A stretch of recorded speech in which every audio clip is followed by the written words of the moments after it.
bonsoir à tous. Merci d'être venus. Donc je vais parler de cosmologie, c'est mon domaine de recherche.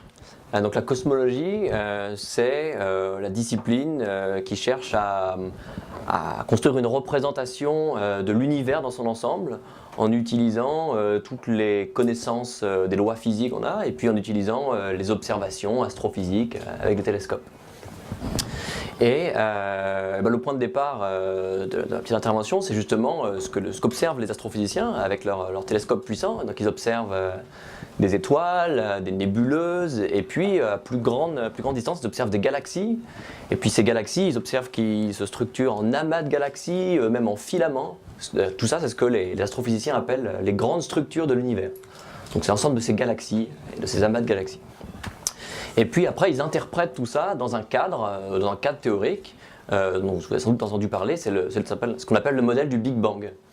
Donc le modèle du Big Bang, de manière très simple, ça dit une seule chose, qui ne va pas de soi a priori, c'est que l'univers a une histoire. Ça veut dire que l'univers n'a pas toujours été comme il est actuellement, que dans le passé, l'univers était plus chaud, plus dense, et que l'espace se dilate. Et donc ce modèle du Big Bang, il a beaucoup de succès, et puis il peut expliquer l'évolution de ces grandes structures, de ces galaxies. Il y a un truc par contre qu'il n'arrive pas à expliquer, au moins dans sa forme initiale, c'est l'origine de ces grandes structures, l'origine de ces galaxies. Il faut rajouter à la main un moyen d'avoir des germes de ces galaxies. Et puis, donc c'est ça dont je vais parler par la suite, c'est ce moyen pour créer les germes des galaxies, ce qu'on appelle l'inflation cosmologique.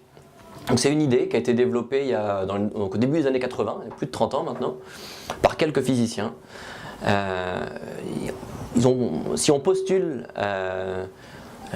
qu'il y a 14 milliards d'années, donc au temps très, très reculé de l'univers, la dilatation de l'espace, son expansion, s'est faite de manière très rapide, de manière exponentielle, en une fraction de seconde. On peut montrer de cette façon qu'on crée les germes des galaxies, de ce qui va plus tard devenir les galaxies. Donc voilà, il y a des physiciens qui ont eu cette idée comme ça, qui était une idée parmi d'autres sur le papier. Et puis, mais c'est pas si simple que ça.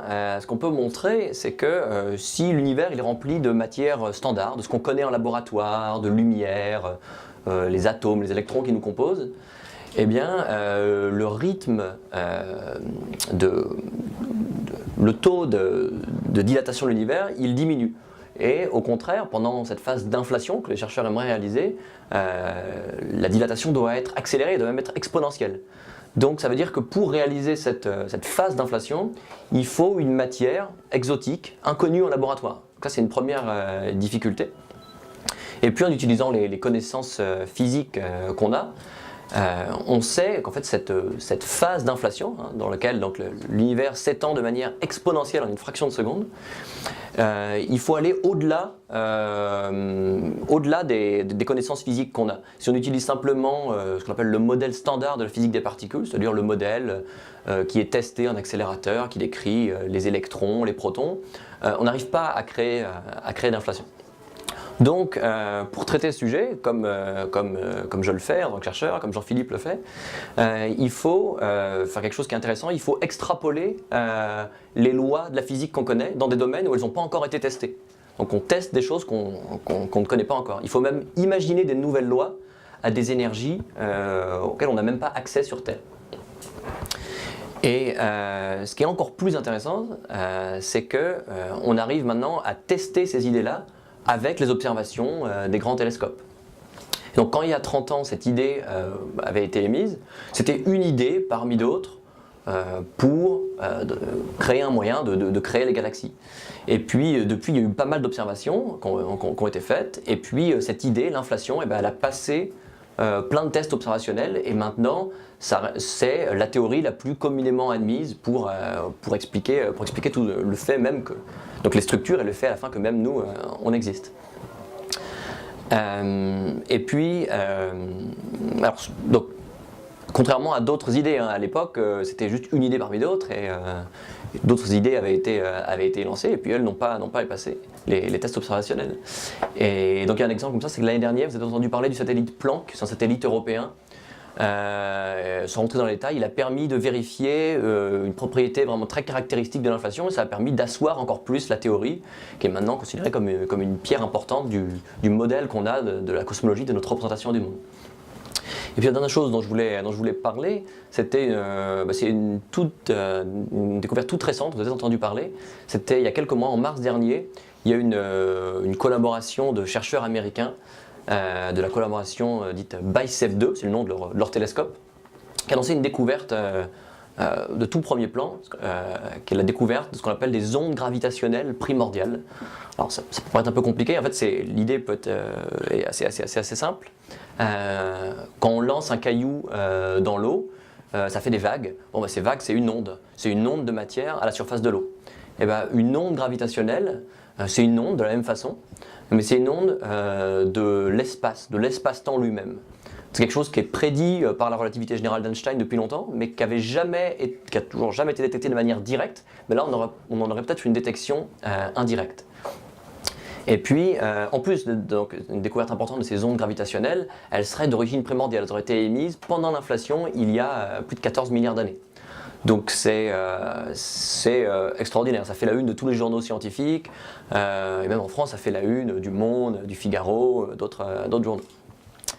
Et ce qui est encore plus intéressant, c'est qu'avec cette mesure, on peut avoir accès à l'échelle d'énergie de l'inflation, c'est-à-dire à quelle énergie se passe cette phase primordiale de l'univers. Je vous avais expliqué tout à l'heure qu'on sait que l'inflation, on a besoin de autre chose au-delà de nos connaissances actuelles, que c'est des énergies supérieures. Et bien si cette mesure est confirmée, ça indiquerait que l'inflation, son échelle d'énergie, ça serait 1000 milliards de fois plus élevé que l'énergie mise en jeu au LHC. Le LHC, c'est ce grand accélérateur de particules qui est situé à la frontière franco-suisse avec lequel a été découvert le boson de Higgs il y a 2 ans.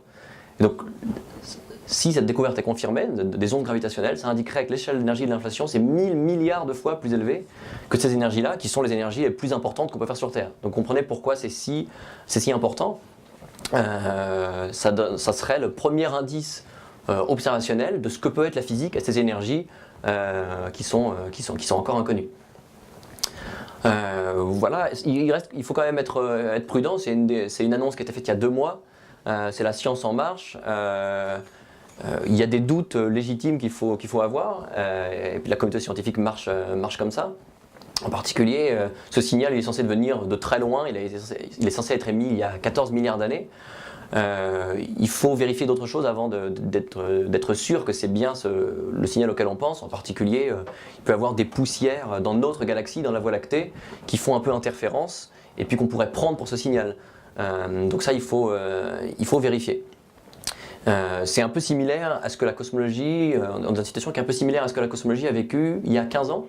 Il y a 15 ans, à peu près, en 98, il y a eu une découverte comme ça aussi qui a été annoncée de manière sensationnelle, qui serait que l'univers actuellement serait également dans une phase d'inflation. C'est-à-dire qu'il y aurait une phase d'inflation primordiale, puis l'expansion, la dilatation de l'univers se ferait de manière tranquille, et puis depuis quelques milliards d'années, ce qui est récent au niveau de l'échelle de l'univers, on serait re-rentré dans une phase d'inflation.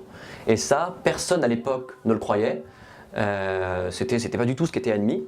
Les gens étaient très sceptiques quand ça a été annoncé, et puis il a fallu plusieurs années, d'autres mesures par d'autres équipes, et puis maintenant c'est un fait scientifique solidement établi, et puis c'est un champ de recherche qui est très actif. Tout ça s'appelle le mystère de l'énergie noire, de l'énergie sombre.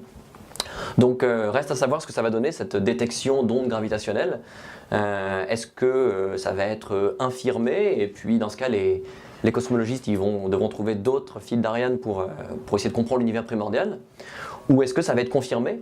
Et dans ce cas, c'est pas juste une confirmation, ça veut dire que c'est le début de quelque chose. Ça veut dire qu'il va y avoir ça ouvre la voie à des travaux théoriques et puis des travaux observationnels, des nouveaux satellites qui vont être lancés pour au moins 15 ans. Et puis la bonne nouvelle, c'est qu'il va falloir attendre assez peu de temps finalement pour savoir ce qu'il en est de cette découverte. Il y a le satellite Planck dont je vous avais déjà parlé, qui va délivrer des nouvelles données d'ici la fin de l'année. Et ces données vont être cruciales pour savoir est-ce que le signal qui a été soi-disant détecté par cette équipe, elle est d'origine primordiale ou est-ce qu'elle est d'origine plus locale. Voilà. Et puis, il n'y a pas que ça, c'est vraiment une quête, c'est la quête des ondes gravitationnelles primordiales qui se fait de manière internationale. Et non gravitationnelle qui passe, c'est ça. Donc on les cherche, je ne vous l'ai pas dit, mais ce télescope BICEP2 qui a fait cette collaboration qui a fait cette annonce, le télescope est situé au pôle sud pour pouvoir bien observer le ciel. Il y a d'autres télescopes au pôle sud par d'autres équipes qui essaient de mesurer la même chose. Il y a le satellite Planck qui est dans l'espace. Et puis, il y a également des satellites dans le désert de l'Atacama, par exemple. Donc, on a une multitude de moyens observationnels pour vérifier ou pas cette découverte qui, si elle est confirmée, encore une fois, serait fondamentale. Donnerait le premier indice de physique à des énergies qu'on ne pourra jamais atteindre sur Terre. Voilà, je vais conclure ici. J'espère avoir aiguisé votre curiosité et puis je vais laisser la parole à Jean-Philippe Huzon.